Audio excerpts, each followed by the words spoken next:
and welcome everyone to this edition of Conversations with Tona Brown. I am here with the fabulous, my girl, Miss Gwendolyn Moore. How are you doing? I'm doing fantastically, Tona. It is so good to see you, especially under not, well, we're having yet another emergency. I think we met while I was having an emergency, and we always seem to get together when there's a crisis going on in some way or another.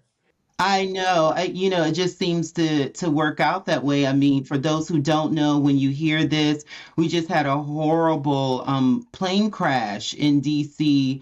That is just really, really horrible, and we don't think that there's any survivors at this point. So it's just really sad. So I mean, if there's anything you want to say about that, you can. Well, I do. I think. As much as both of us travel, you have to really identify with just innocent people going about their business and losing their lives, and just really thank God that we're here another day to bear witness to what we believe in. But I really was talking more importantly about the tragedy of having the President of the United States really execute his sort of shock and awe of his first few days in office by, marginalizing people, creating chaos, creating a crisis for literally millions of people, Absolutely. from the cradle to the grave, Yeah, everything in between, everybody, everybody. everybody. And And really, right. one of the The more things that vulnerable you are, the more of a hit I think that you had to take. But back to our meeting, I'll never forget the day I met you, Tona.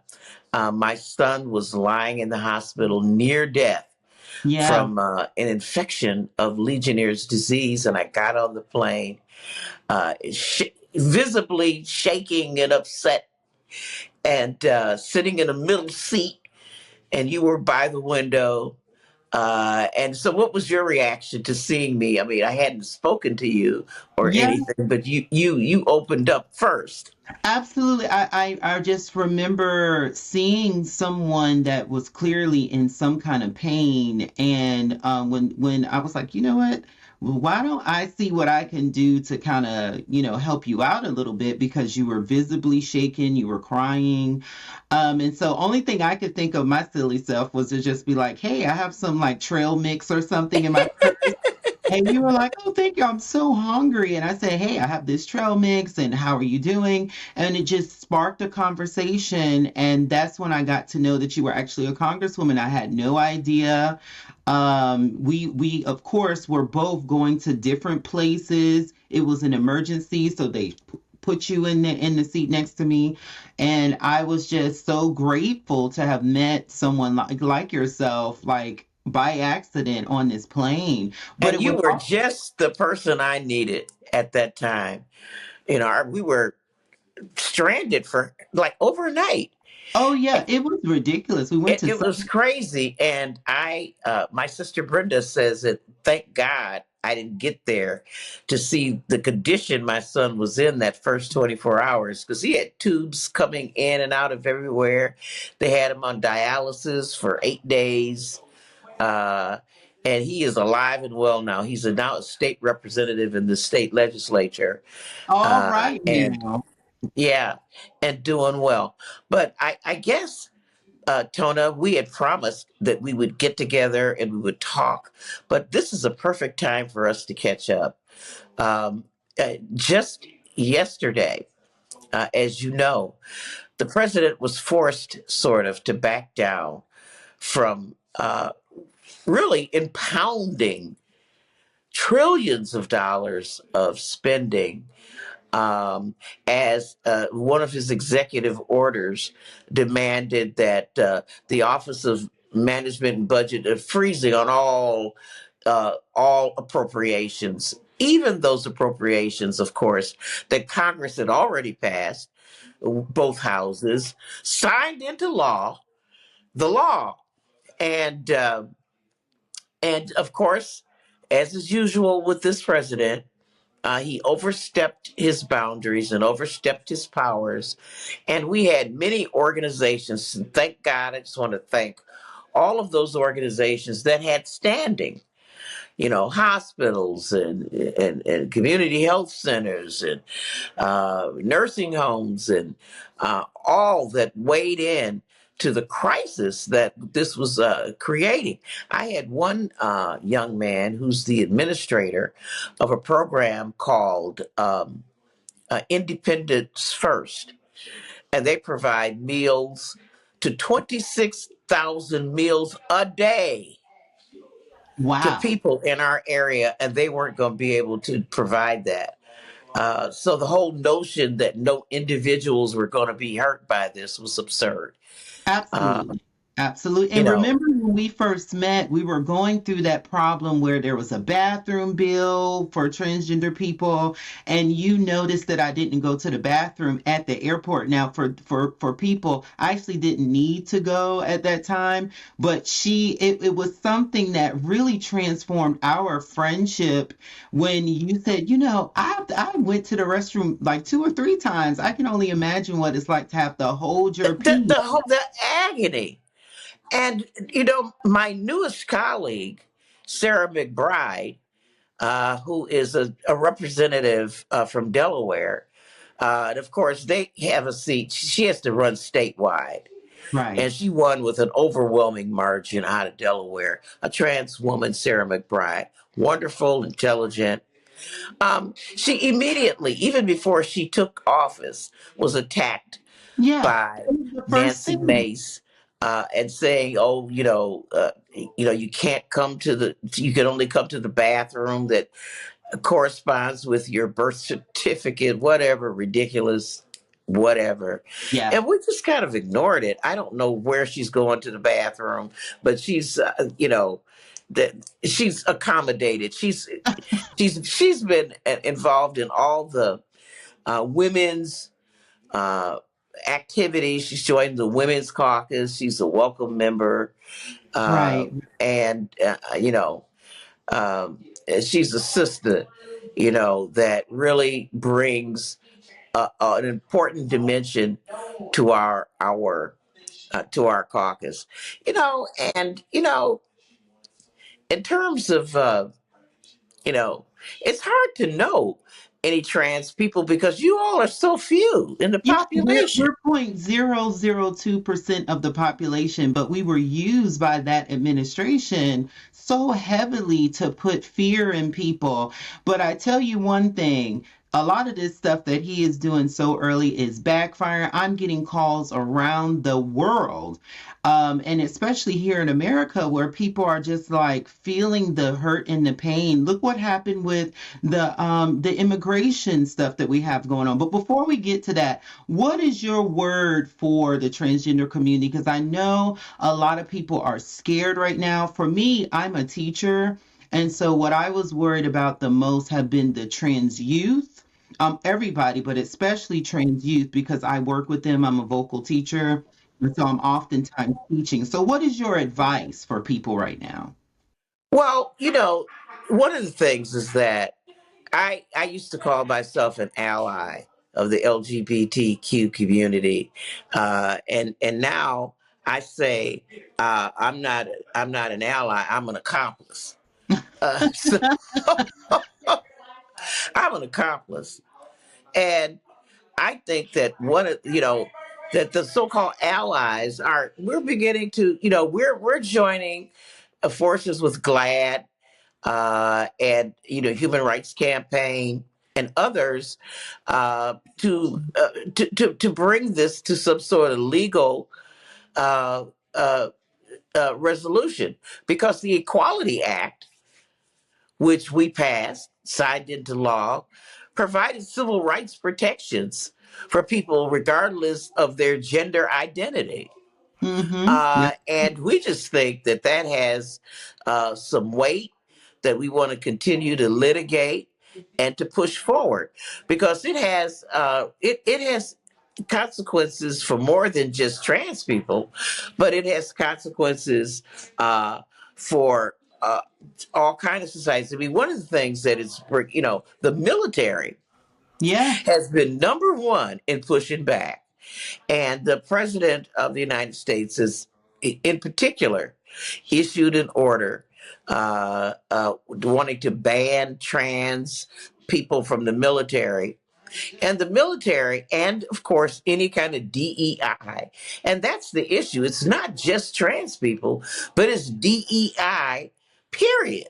And And the did you military is a do place where they need everybody, the CIA, the FBI, the all of our national security apparatus is in disarray because they recognize that handcuffing the military with this no DEI, all white men in charge is not going to work well, in what's terms of funny? protecting America. Well, let me tell you what I think is most interesting because I have such a diverse audience. It was so, I was looking at some things on TikTok and YouTube on how many women did not realize the initiatives in DEI that protect women in their jobs and how many federal women are now being laid off.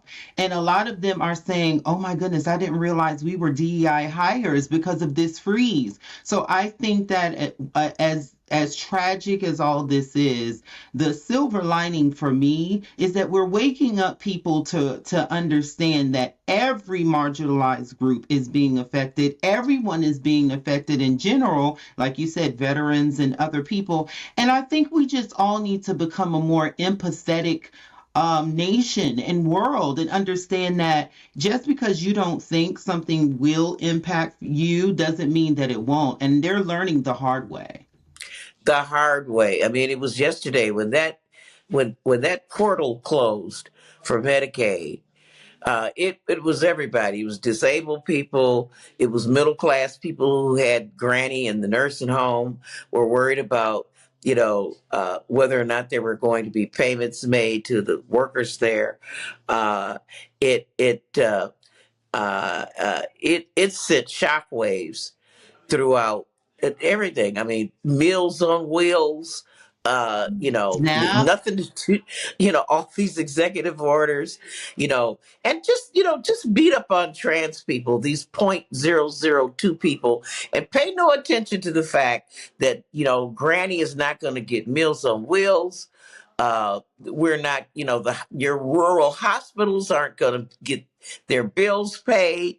If we can just bring all the attention to this 0.002% of people, then we can get away with, you know, taking $2.5 trillion out of Medicaid so that we can give $4.6 trillion of new tax breaks to the wealthiest corporations in America. Pay no attention to that, everybody. Just pay attention to these trans people and these immigrants that we're rounding up every day. I You know, can't. But I'm glad you mentioned the immigrants because I was looking at this other video where a person who voted for Trump, his mother was taken away, another one, his wife was taken away, and another lady, her grandmother was part of like the first group of raids, and they had to prove that she was actually a citizen. I mean, what in the world? Like my aunt say, the worst I've seen. It's just the worst you've ever seen. well, they have been very, very candid that their number one strategy in immigration, because if there's 11 million undocumented people in the country, about, and to deport every single one of them, there's an estimate that it would cost about $315 billion to deport each and every Oh one. my word. I never thought about the cost. $315 billion. So they can't really do that. So their first strategy is self-deport. Just frighten people, scare people so badly that they just leave on their own. That's the number one strategy, is to intimidate people. And secondly, yes, they're straightforward. That while they claim that they're uh, rounding up criminals, and criminals, of course, according to the latest bill they just signed, is anybody who did anything like stole some cigarettes from the gas station, your bag of chips, any amount of crime, that if you are associated with that person, living with them, if you just happen to be in the way, hey, and you're undocumented, you're going to go too. Well, I got a phone call from another gentleman friend of mine who was worried about his veteran disability checks and with the freeze, and you're affecting veterans, people's social security. People are nervous. I'm getting calls from my grandparents and just different people that I know who are seniors. So this is affecting everyone, and I hope we use this opportunity for everyone to wake up. Just because you thought that this was not going to affect you, now that you're learning all of the wonderful things that DEI does, including for women, veterans, all these things are under DEI initiatives. And I find that even with my platform, I have to teach people that. So I think that one of the things that we all can do is start educating people on what these programs are and who is responsible for giving you these programs. We have, even here, I stay in a development where it's run by HUD. And so there's Section 8. So a lot of people are terrified about their Section 8 for their housing. This is all encompassing. But we were warned by Project 2025. We were warned about it. I have to thank the Democrats. I have to thank all of my friends who are activists. The information was out there, and now we're all feeling it. Well, you're absolutely true. They did promise that they wouldn't touch Social Security benefits, at least not for the time being. But the rest of what you said is really true, Tona. Veterans have every right to be worried because they are specifically targeting the Veterans Administration and trying to privatize it. The initiative around asking all federal workers to just resign and to leave public office. This is just extraordinary. And so what we're experiencing is the oligarchy. I mean, we have the richest people, men in the world, with the president wanting to dictate policy. And one of the things you have to do is you have to, you can't have any good people in government. The firing of the inspectors general, very, very deep. There'd be no accountability for anything that is going on. And so, And many of them were appointed by him. right. But the He doesn't care. watchdogs of government will be gone. An extraordinary, unprecedented step toward uh, martial law. And so this is not imaginary anymore. He is really putting into motion what he has told us he would do, that he would be a dictator on day one. And of course have control of all the media. Thank God for your podcast, Tona, that you're still able to be independent because you have the Washington Post, the know Meta and X and Facebook. All of these folks you saw at the inauguration Yeah, bowing to they're Donald all Trump, kissing the ring. paying They're all him kissing the off ring. for taking him off their platforms. These are unprecedented times. And let me just say this. While you may not be a part of the LGBTQ community, you better realize that you are a part of the city, that it affects you. I think what we experienced in the last couple of days really leans into our understanding of what the Reverend Dr. Martin Luther King Jr. said. You can stick together as brothers, or you can die separately as fools.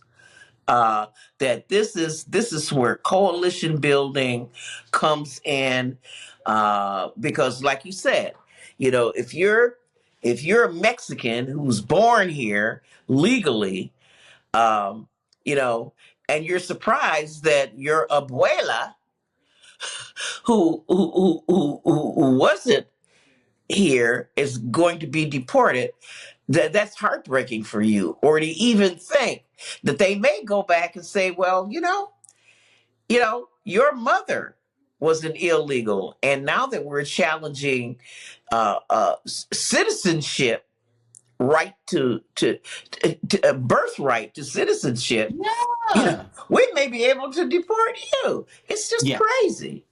Yeah, it really is. But I just want to thank you so much for coming on and talking to people. I knew you would give us some words that would inspire people and let people know it is time to act. And I also like what you said about the community building. It is time for people to get back to grassroots community building. Stop kissing the ring of these corporations and thinking that they're going to save you. They are businesses, they're about their bottom line. But we have been here before throughout history, within various forms. And so even though we never had someone we thought was a straight up oligarch, in power, we know what it's like, especially as people of color, to have to band together and work together. And now it's time for all of us, veterans, women, LGBTQ issues, all of these things. It is time for us all to say we don't want anyone discriminated against. That's That's all we're exactly all right. saying on the Democratic side. The Democratic side is saying, I had a wonderful conversation with a gentleman not too long ago, and he voted for Trump, and he called me and a friend to kind of like his voters remorse sort of thing. And so we were having talk about different issues, and he said, "Wow, you've really made me think about some things. Let's just pray that he's going to handle things with Putin because he said he's going to do this."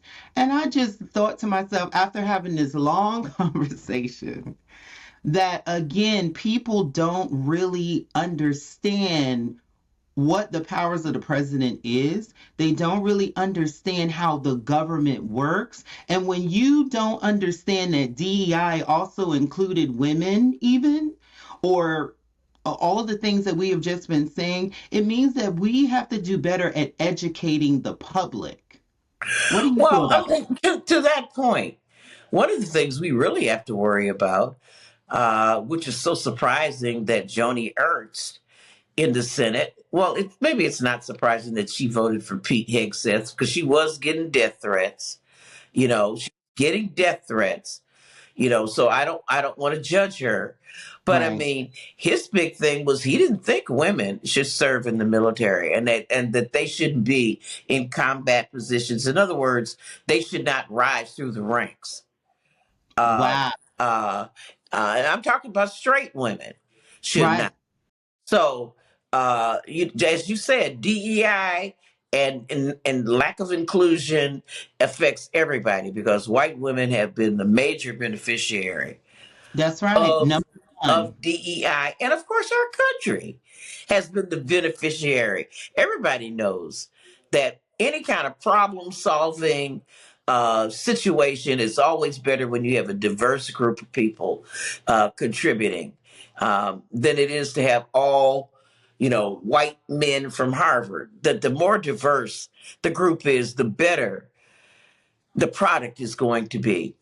That's what makes America great, you guys. That's why this has been the grand experiment that it is and why we have been so successful. Again, thank you so much, Miss Moore. I know you have an extremely busy schedule. Thank you for fitting me in. I love you. Keep keeping up the good fight.